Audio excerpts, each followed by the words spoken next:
The U.S. Navy has made significant progress in developing a ship-mounted version of its electromagnetic railgun, with the biggest test yet underway at the Surface Warfare Center in Dahlgren.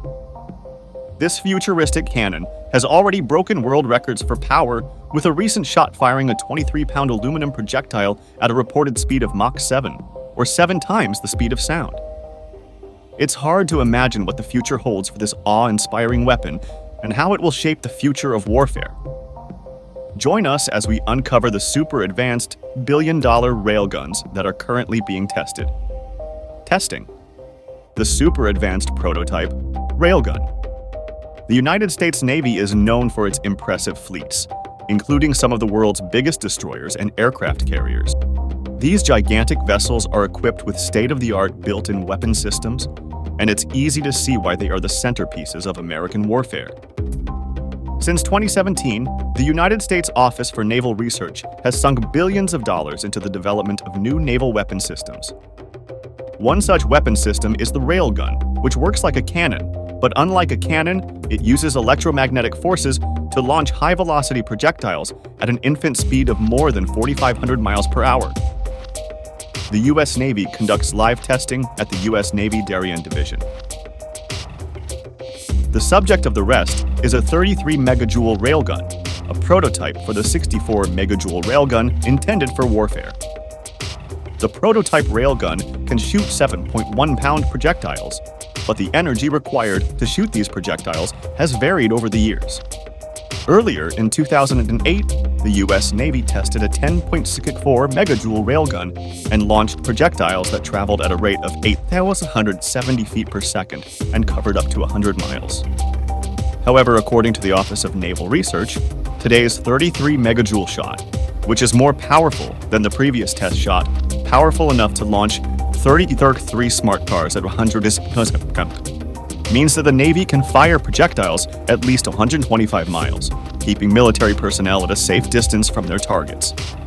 The 33 megajoule shot means the Navy can fire projectiles at least 110 nautical miles, placing sailors and Marines at a safe standoff distance and out of harm's way, and the high velocities achievable are tactically relevant for air and missile defense. This demonstration moves the Navy closer to getting this advanced capability to sea. What sets the railgun apart from other cannon-like weapons is that while guns use explosions to propel bullets, the railgun uses electromagnetic currents and kinetic energy to accelerate conductive bullets along 2 parallel rails and inflict heavy damage on its target. The gun has a 30-foot-long barrel bar consisting of 2 rails with a projectile in the middle of both. The current is passed down one rail through the projector and back through the other rail.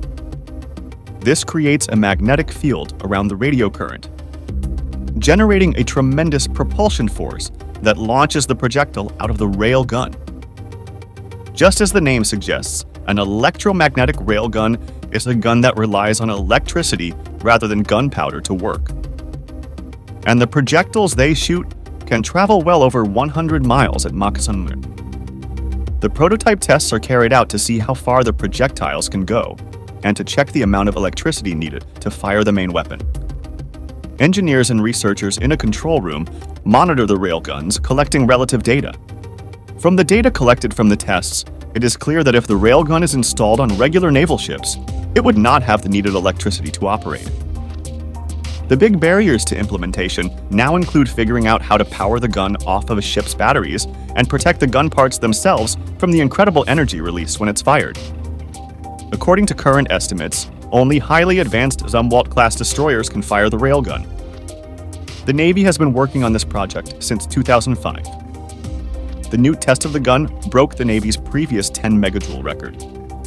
One of the project's goals is to reduce the need to carry gunpowder and other explosives on Navy ships, making them less vulnerable. The eventual goal is a ship-mounted railgun that can fire a projectile more than 200 miles at speeds of more than 8,000 feet per second. The Navy says that a kinetic energy warhead would eliminate the use of hazardous explosives on ships and on the battlefield. To reach those distances and speeds, the Navy must develop a railgun that can shoot at 64 megajoules. Navy researchers hope to reach that goal and have a gun ready for on-ship use in 2025. In 2016, the U.S. Navy conducted a live-fire test of a Mach 4 mounted on an amphibious transport dock ship. It can fire 200 rounds per minute and has a range of just over 2 miles. The requirements for the USS Zumwalt ship program included a weapon system that could defeat small, fast, and highly maneuverable surface vessels. Challenges facing the railgun installation and operation. Not surprisingly, railgun development has to overcome various challenges for the technology to be considered a plausible next-generation system. One challenge in particular has been whether the railgun's barrel can withstand multiple firings. The intense electric current and heat generated during a firing create a harsh environment for the barrel. Currently, barrels have the mechanical ability to withstand only tens of shots.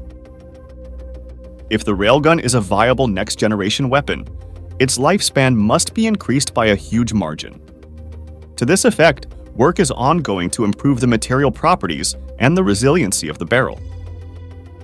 Increasing the resilience of the barrel goes only so far if the heat produced from the immense amount of energy released cannot be controlled. Also, efforts are underway to develop an efficient cooling system incorporating active cooling channels in the barrel to prevent the barrel from overheating and probably melting. Another challenge revolves around managing the massive gravitational forces the projectiles will be subject to, as they experience tremendous acceleration when launched. Program managers are working around the clock, trying to assess the possibility of installing the railgun on the Navy's warships shortly, but the sheer power of the weapon is causing a major headache. Thus, in a bid to prevent the gun from destroying itself after just a few shots, years of development have been underway to toughen the launcher core and its related components, which can become dislodged. The Navy also needs to be clearer about how they intend for the railgun to be balanced and integrated with conventional weapon systems. There are ongoing upgrades to see the weapon fire 10 shots per minute at 32 megajoules, the equivalent of over 23.5 million foot-pounds of force. But it doesn't come so easily. The amount of electricity needed by the railgun is simply ridiculous. That huge amount of power can currently be generated by only a small number of ships in the U.S. fleet, namely the 3 Zumwalt-class destroyers built specifically to deal with energy-guzzling future systems. Also, operational deployment of the railgun is likely to take several more years because testing has yet to take place at sea, where salt spray could impact performance, or in combat environments. Since the gun is meant to be used at sea or on board a ship, more than merely testing on land is needed to prove that the gun is ready for operation. The USS Zumwalt Destroyer.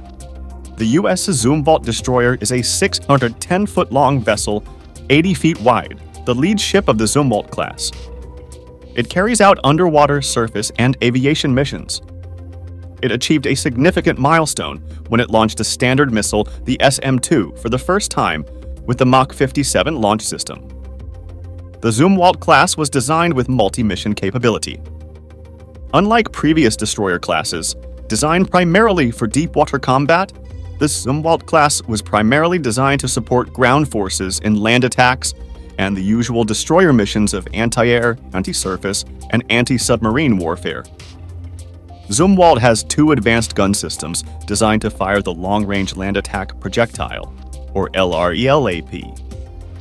LRELAP was to be one of a range of land attacks and ballistic projectiles for the AGS, but it was the only munition the AGS could use.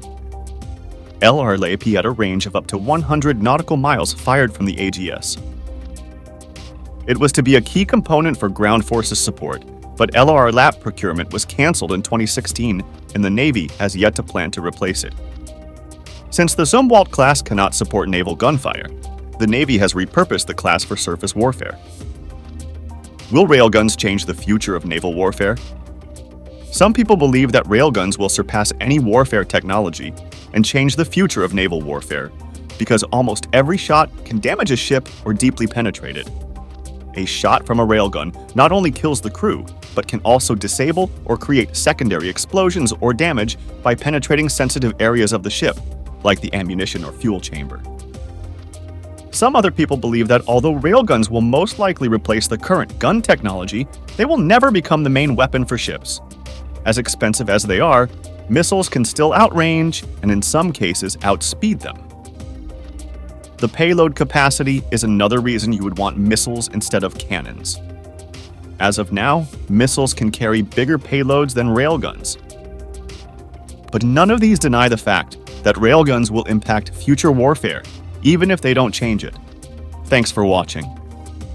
Like this video and subscribe to our channel for more updates. And while you're still here, click the video on your screen for more mind-blowing videos.